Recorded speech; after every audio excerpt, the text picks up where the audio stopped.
Olá! Na nossa aula de hoje, nós iremos falar sobre o reino fungi, a diversidade da vida dos fungos. Você já ouviu falar sobre fungos? Você já viu um fungo de perto?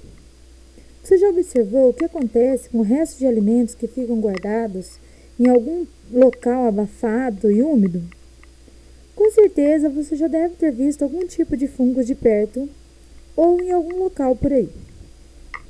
Quem são os fungos? São organismos popularmente conhecidos como bolores, fermento, orelha de pau, mofo e cogumelos. Os fungos, todos eles são seres eucariontes, ou seja, têm núcleos definidos. Podem ser uni- ou pluricelulares e todos eles são heterótrofos, ou seja, dependem de alimentos provenientes de outros seres vivos para sua alimentação.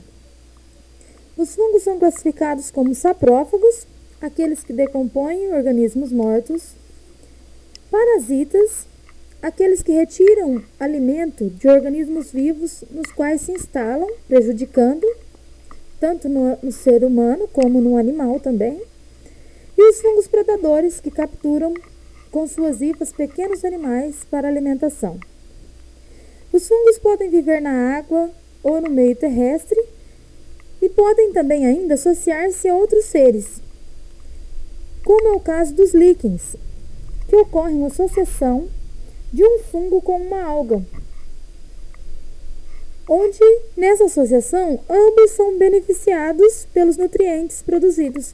O mesmo caso ocorre com as micorrizas, que é uma associação também de um fungo com as raízes das plantas. Essa associação também é benéfica, onde ambos se beneficiam dos nutrientes produzidos tanto pelos fungos quanto pelas raízes das plantas. São conhecidos aproximadamente 100.000 espécies de fungos. Observa-se que há uma grande variedade de formas e são classificadas em 4 grupos distintos. O grupo dos zigomicetos, que são muito conhecidos como os mofos ou os bolores. Eles são responsáveis pelo apodrecimento de alguns alimentos, como frutas e pães. Apresentam uma coloração verde, às vezes branca ou preta, como a gente encontra por aí. Existem alguns fungos dessa espécie também que podem produzir doenças em plantas, seres humanos e animais. E você já deve ter observado algumas folhas das plantações com alguns pontinhos, que são os fungos que estão parasitando essa planta.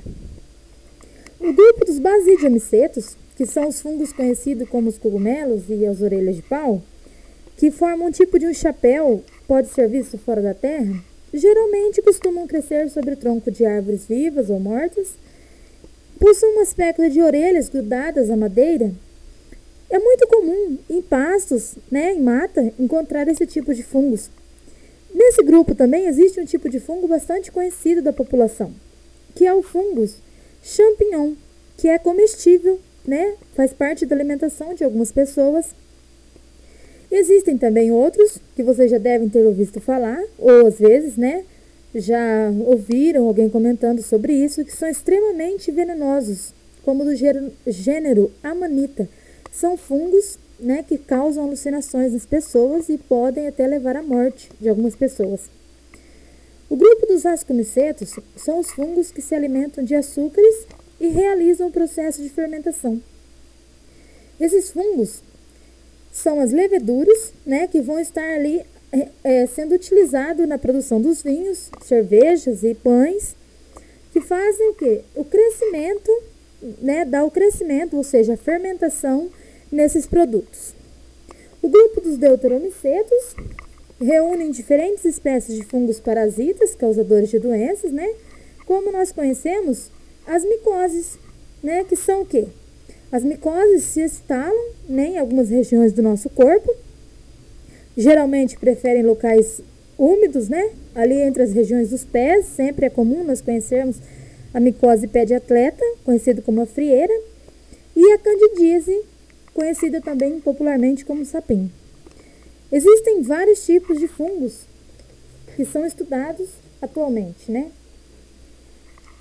Vamos ver uma relação dos fungos no nosso mapa conceitual.